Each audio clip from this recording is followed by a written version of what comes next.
Saudara-saudari terkasih dalam Kristus, hari ini Minggu 9 Januari 2022 merupakan pesta pembaptisan Tuhan. Bacaan dibawakan oleh Felicia Devina dan Gabriela Jessica. Mazmur dilantunkan oleh Dominika Eni dan renungan ditulis oleh Cesarius Kristianto. Selamat menekuni Sabda Allah.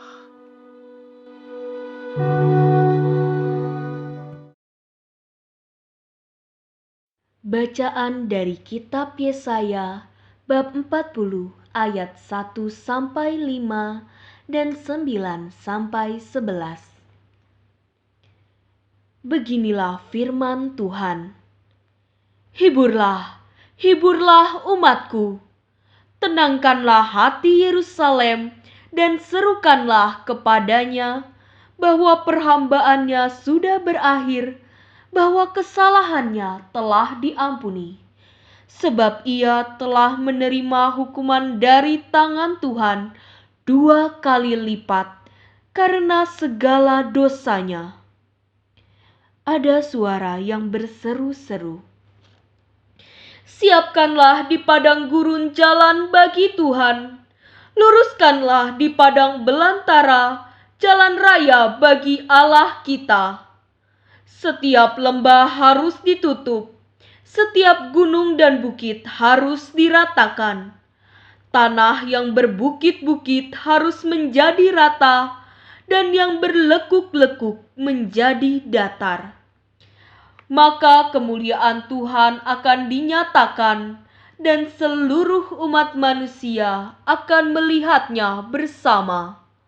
Sungguh, Tuhan sendiri telah mengatakannya. Dan terdengarlah suatu suara. Hai Sion, pembawa kabar baik, naiklah ke gunung yang tinggi. Hai Yerusalem, pembawa kabar baik, nyaringkanlah suaramu kuat-kuat. Nyaringkanlah suaramu, jangan takut. Katakanlah kepada kota-kota Yehuda, lihat, itu Allahmu. Lihat, itu Tuhan Allah. Ia datang dengan kekuatan, dan dengan tangannya ia berkuasa. Lihat, mereka yang menjadi upah jerih payahnya ada bersama-sama dia, dan mereka yang diperolehnya berjalan di hadapannya. Seperti seorang gembala, ia menggembalakan ternaknya dan mengimpunnya dengan tangannya. Anak-anak domba di pangkunya, induk-induk domba dituntunnya dengan hati-hati. Demikianlah sabda Tuhan.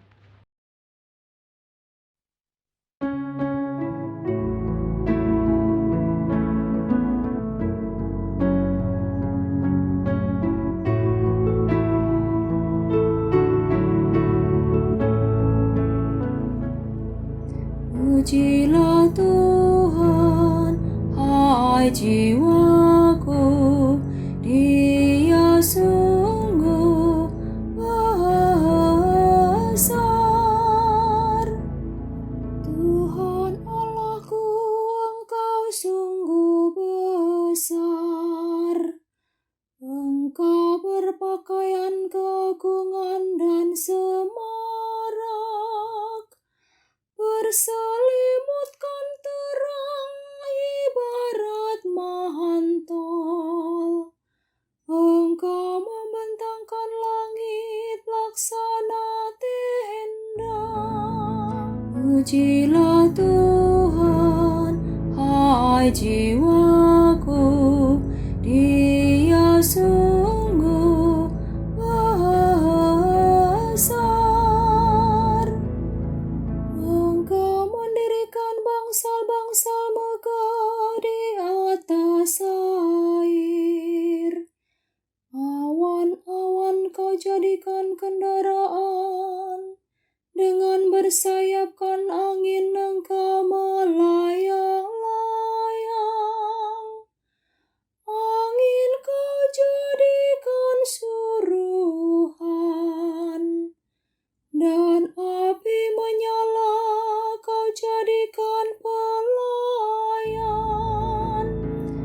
Pujilah Tuhan, hai jiwaku, Dia sungguh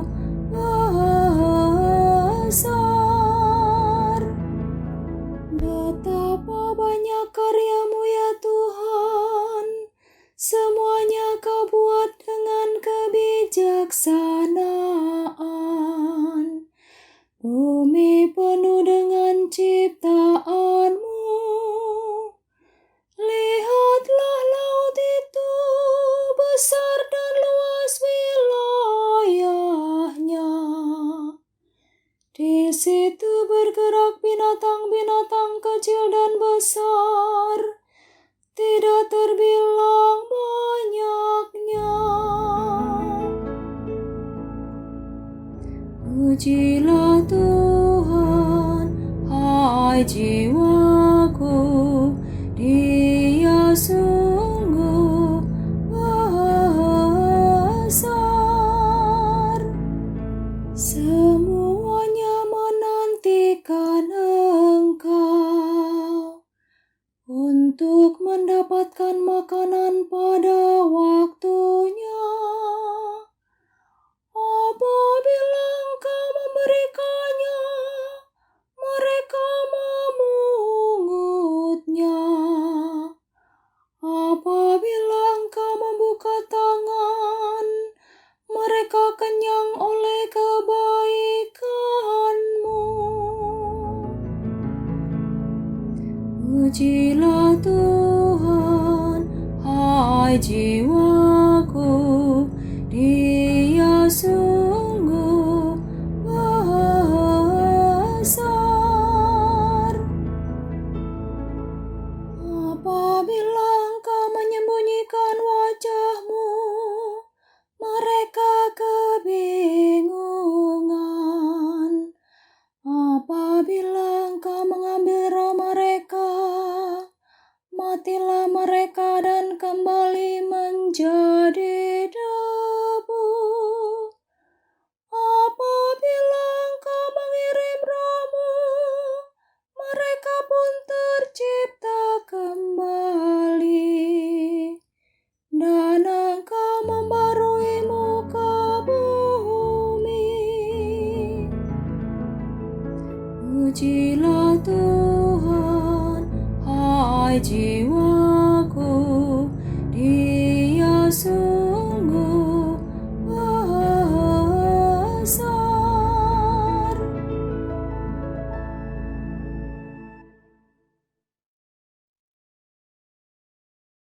Bacaan dari surat Rasul Paulus kepada Titus, bab 2 ayat 11 sampai 14 dan bab 3 ayat 4 sampai 7. Saudaraku terkasih, sudah nyatalah kasih karunia Allah yang menyelamatkan semua orang. Kasih karunia itu mendidik kita agar meninggalkan kefasikan dan keinginan-keinginan duniawi, dan agar kita hidup bijaksana, adil, dan beribadah di dalam dunia sekarang ini, sambil menantikan penggenapan pengharapan kita yang penuh bahagia dan penyataan kemuliaan Allah yang maha besar dan Juru Selamat kita, Yesus Kristus. Ia telah menyerahkan dirinya bagi kita untuk membebaskan kita dari segala kejahatan dan untuk menguduskan bagi dirinya suatu umat miliknya sendiri yang rajin berbuat baik. Tetapi ketika kerahiman dan kasih Allah penyelamat kita telah nyata kepada manusia, kita diselamatkan oleh Allah. Hal itu terjadi bukan karena perbuatan baik yang telah kita lakukan, melainkan karena rahmat-Nya, berkat pemandian kelahiran kembali, dan berkat pembaharuan yang dikerjakan oleh Roh Kudus yang sudah dilimpahkannya kepada kita lantaran Yesus Kristus penyelamat kita.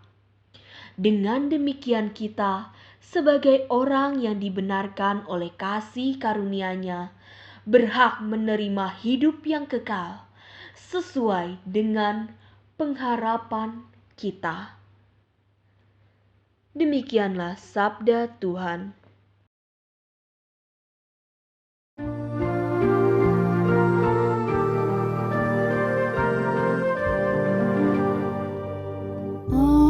Haleluya, haleluya. Dia yang lebih berkuasa daripadaku akan datang, kata Yohanes. Ia akan membaptis kamu dengan Roh Kudus dan dengan api. Haleluya, haleluya.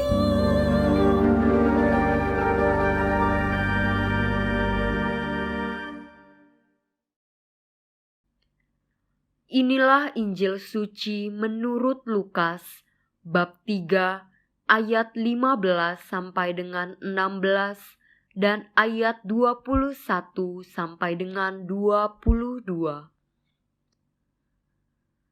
Ketika Yohanes tampil di Sungai Yordan, banyak orang menanti-nanti dan berharap, dan semuanya bertanya dalam hati tentang Yohanes, kalau ia adalah Mesias. Karena itu, Yohanes berkata kepada semua orang itu, "Aku membaptis kamu dengan air, tetapi Ia yang lebih berkuasa daripada aku masih akan datang, dan membuka tali kasutnya pun aku tidak layak. Ia akan membaptis kamu dengan Roh Kudus dan dengan api." Ketika orang banyak itu semuanya telah dibaptis, dan ketika Yesus sedang berdoa, setelah ia juga dibaptis, terbukalah langit dan turunlah Roh Kudus dalam rupa burung merpati ke atasnya. Dan terdengarlah suara dari langit, "Engkaulah anak yang kukasihi, kepadamulah aku berkenan." Demikianlah sabda Tuhan.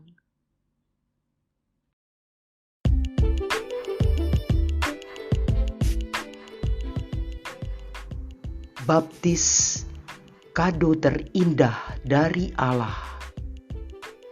Renungan dibawakan oleh Cesarius Kristianto.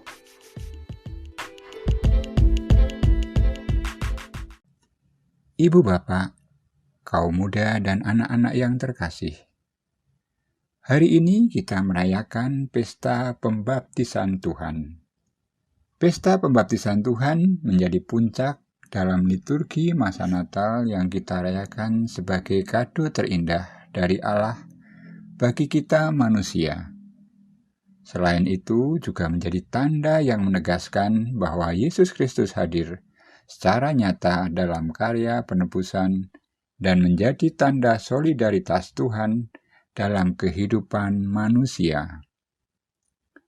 Oleh karena itu, dalam Gereja Katolik, mereka yang dibaptis memiliki nama dan identitas baru sebagai anak Allah, serta berhak memperoleh pelayanan gerejawi.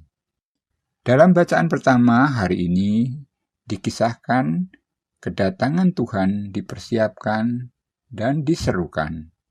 Diceritakan oleh Nabi Yesaya bahwa ada suara yang berseru-seru agar kita mempersiapkan diri akan kedatangan Sang Penyelamat ke dunia ini.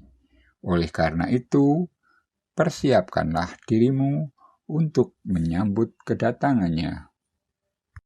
Dalam bacaan kedua, kita dengarkan tentang karya keselamatan Allah untuk manusia.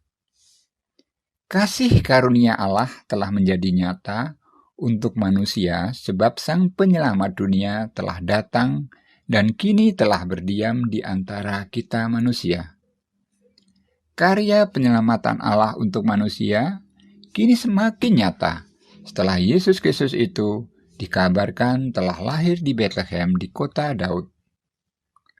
Bentuk kasih karunia Allah itu nyata dalam putranya yang tunggal. Dikisahkan bahwa kita diselamatkan bukan karena perlakuan atau perbuatan baik kita, melainkan karena atas rahmat-Nya oleh pembaptisan. Pembaptisan yang melahirkan kembali dan oleh pembaharuan yang dikerjakan oleh Roh Kudus yang sudah dilimpahkan oleh Allah kepada kita melalui Yesus Kristus.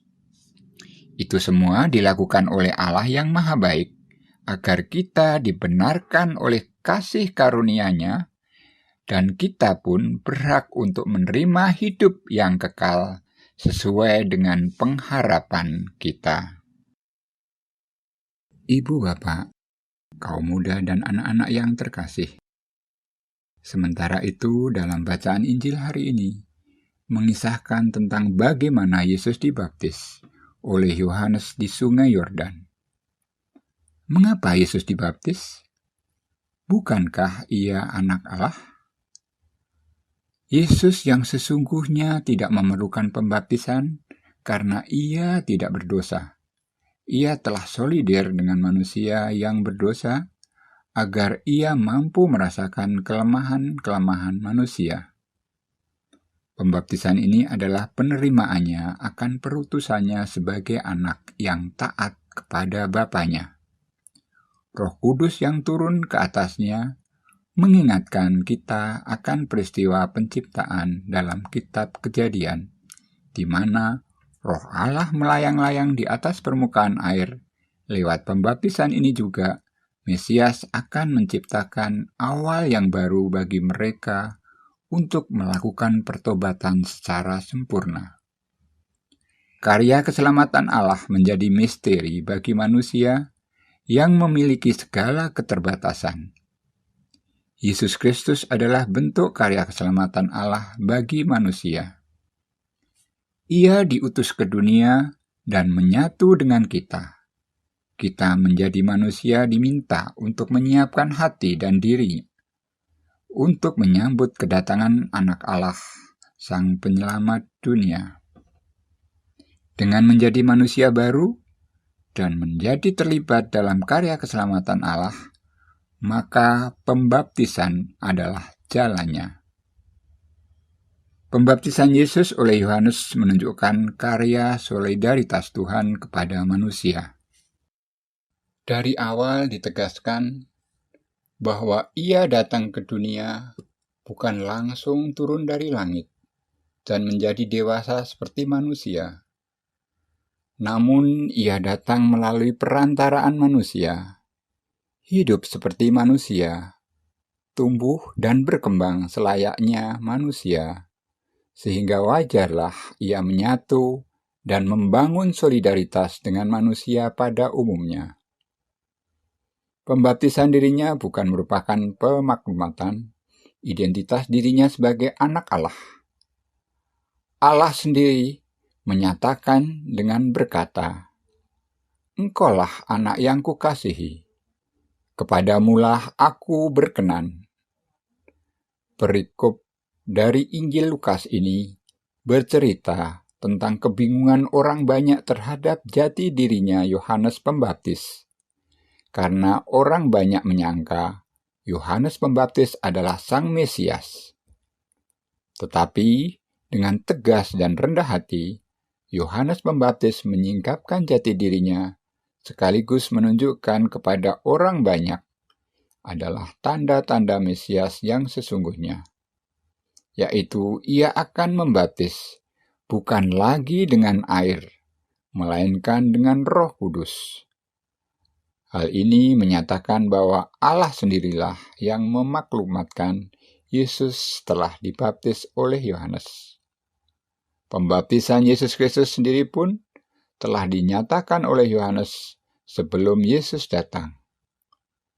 Dia menyiapkan jalan untuk kedatangannya. Dia mengungkapkan bahwa yang lebih berkuasa akan datang. Membuka tali kasutnya pun aku tidak layak. Hal ini menunjukkan bahwa Yohanes betul-betul menyiapkan jalan bagi mereka yang bertanya untuk kedatangannya. Apa jadinya kalau Yohanes berkata, "Iya, saya adalah Mesias"? Kita tidak tahu apakah karya keselamatan akan tetap terjadi, ataukah Tuhan akan murka dengan Yohanes. Namun, kerendahan hati itulah yang turut membawa Yohanes menjadi pribadi yang sangat penting dalam karya keselamatan Allah di dunia ini. Marilah kita berdoa. Allah Bapa yang kekal dan kuasa, Engkau telah memaklumkan Yesus Kristus sebagai putra-Mu. Ketika sesudah pembaptisannya di Sungai Yordan, ia keluar dari air dengan disaksikan oleh Roh Kudus yang turun padanya seperti burung merpati. Kami pun telah Kau angkat menjadi putra-putrimu ketika kami dilahirkan kembali dari air dan Roh Kudus. Kami mohon semoga kami tetap setia dan hidup pantas sebagai putra-putrimu dengan perantaraan Yesus Kristus, Tuhan dan Juru Selamat kami. Amin.